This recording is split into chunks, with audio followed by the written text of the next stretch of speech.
Hello guys, welcome back my YouTube channel. And आज जो है हमारा जो मानव नेत्र है चैप्टर 3, आज इसका लेक्चर फर्स्ट होने जा रहा है। और इस चैप्टर का नाम है मानव नेत्र, जिसे वायुमंडलीय अपवर्तनांक या वर्ण विक्षेपण कहते हैं। इस चैप्टर का नाम है। एंड हम लोगों का जो है, सबसे पहले हम लोग देखेंगे कि दर्शन कोण क्या होता है। एंड दर्शन कोण किसी वस्तु द्वारा आंखों के रेटिना में बनाए गए कोण को उस वस्तु का दर्शन कोण कहा जाता है। दर्शन कोण क्या है? तो दर्शन कोण उसे कहते हैं उस वस्तु द्वारा आंखों के रेटिना पे बनाए गए कोण को उस वस्तु का दर्शन कोण कहा जाता है। एंड 25 सेंटीमीटर, ये ऑब्जेक्टिव में पूछा जाता है कि दर्शन कोण का मान कितना होता है, कितना मान महत्व होता है, उसे किस मात्रक द्वारा सूचित किया जाता है। तो इसे 25 जो होता है, 25 सेंटीमीटर पर दर्शन कोण का मान महत्व होता है, तथा दूरी बढ़ाने पर दर्शन कोण का मान घटता है, अर्थात दर्शन कोण का मान रेटिना पर बनाए प्रतिबिंब के आकार के समानुपाती होती है। ठीक है।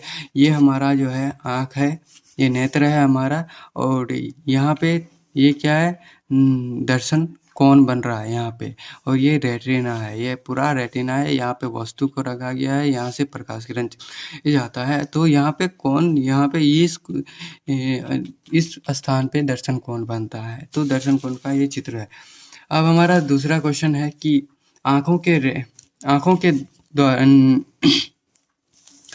के लिए निकट बिंदु और दूर बिंदु से क्या समझते हैं? आँखों के लिए निकट बिंदु और दूर बिंदु से आप क्या समझते हैं? तो निकट बिंदु, नियर पॉइंट किसे कहते हैं? कोई भी स्वस्थ आँख कम से कम 25 सेंटीमीटर दूरी पर रखे वस्तु को साफ और स्पष्ट रूप से देख पाती है। ठीक है, जिसे नेत्र का निकट बिंदु कहा जाता है। नेत्र का निकट बिंदु 25 सेंटीमीटर होता है।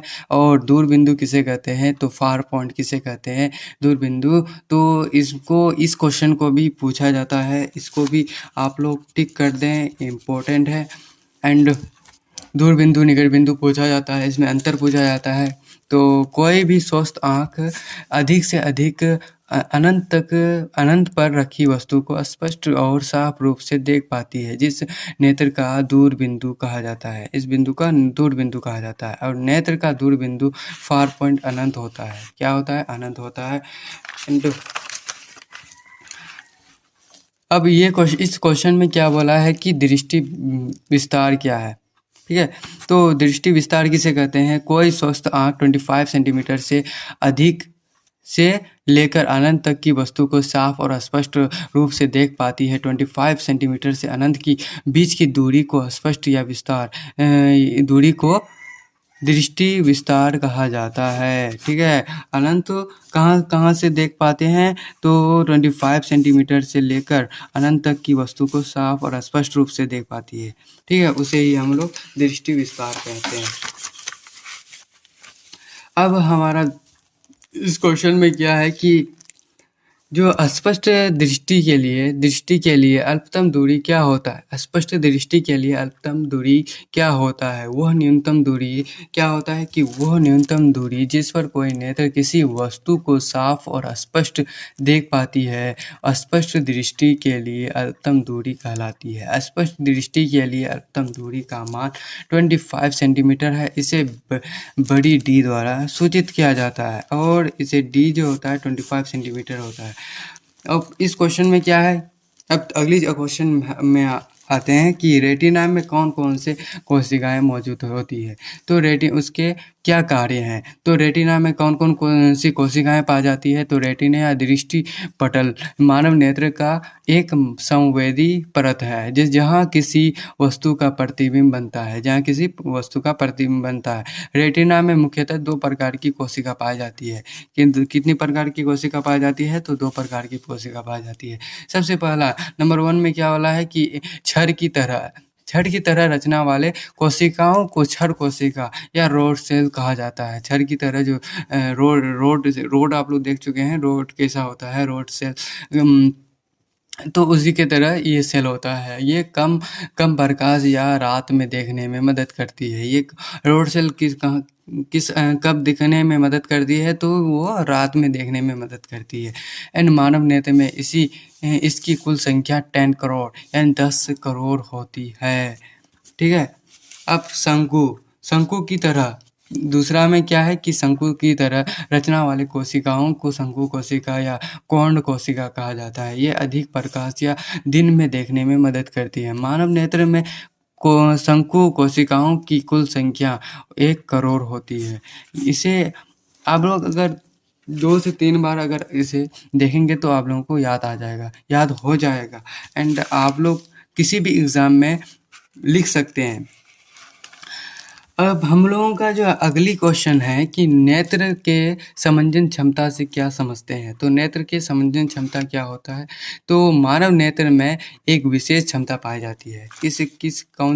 कौन प्रकार की क्षमता पाई जाती है, जिसके द्वारा हमारा नेत्र जो होता है, नेत्र लेंस एक स्थान विभिन्न दूरियों पर रखे वस्तु का प्रतिबिंब रेटिना पर बनाती है। कहाँ पर बनाती है? रेटिना पर बनाती है। नेत्र के समांजनों की इसी क्षमता को समांजन क्षमता कहते हैं। कहाँ पे? मानव नेत्र में एक विशेष क्षमता पाई जाती है, जिसके द्वारा हमारा जो नेत्र है एक स्थान पे विभिन्न दूरियों पर रखे वस्तु का प्रतिबिंब रेटिना पर बनाती है। और नेत्र के समांजनों की इसी क्षमता को क्या कहते हैं? समांजन क्षमता कहते हैं। अब इसका नोट क्या है कि कैमरा या अन्य उपकरणों के लेंस में जो होता है, इस प्रकार की समांजन क्षमता नहीं पाई जाती है। जो हम लोग अभी समांजन क्षमता पर है, वो जो है कि हम लोगों का जो कैमरा होता है, कैमरा या अन्य उपकरण, दूरबीन जो होता है, उसमें समांजन क्षमता का लेंस नहीं पाया जाता। अब इस अगली क्वेश्चन की ओर चलते हैं। तो इस क्वेश्चन में बोला है कि आँख द्वारा देखने की प्रक्रिया किस प्रकार होती है। तो जब हम आँख द्वारा देखने की प्रक्रिया क्या होती है, तो आप लोग एक बार पढ़ लें और उसे आँख बंद करके आप लोग लिख सकते हैं। ठीक है, कोई बड़ी चीज़ नहीं है। तो क्या होता है, जब हम अपने आँखों के पलक को उठाते हैं, तब किसी वस्तु से प्रकाश किरण चलकर कॉर्निया के नेत्र लेंस होते हुए रेटिना में फोकसित होती है और रेटिना पर वस्तु का वास्तविक तथा उल्टा प्रतिबिंब बनता है। ठीक है, और इस प्रतिबिंब की सूचना दृष्ट तंत्रिका द्वारा मस्तिष्क को दी जाती है। मस्तिष्क प्रतिबिंब को पलटकर प्रतिबिंब को सीधा कर देती है। ठीक है, और हम किसी भी वस्तु को सीधा देख सकते हैं। कौन प्रतिबिंब को उल्टा से सीधा कर रहा है, तो कौन कर रहा है? तो दृष्ट तंत्रिका हमारा मस्तिष्क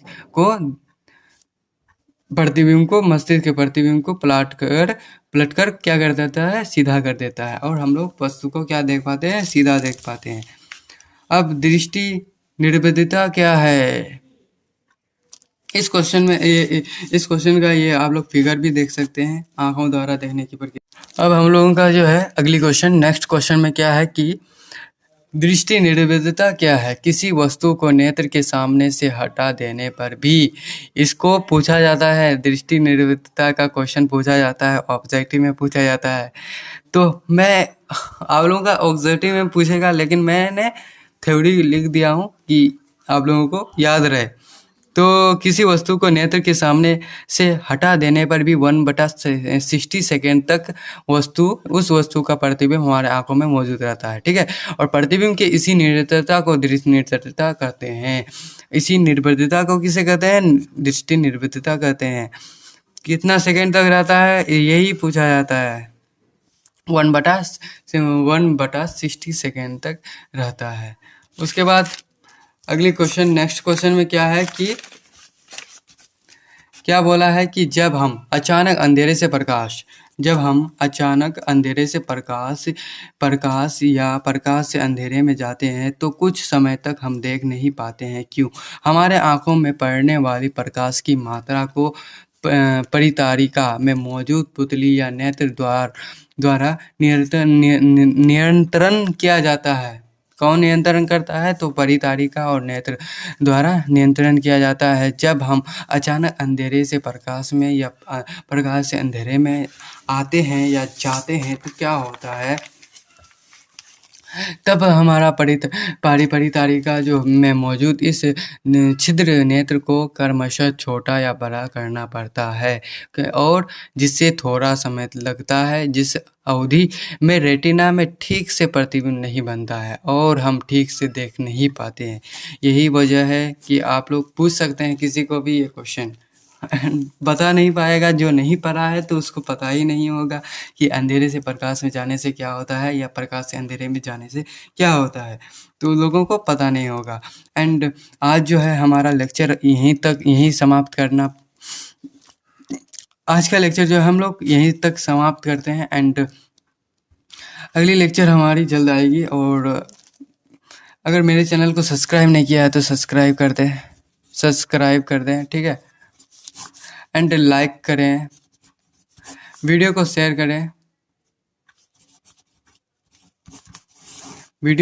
करें and thank you for watching the video.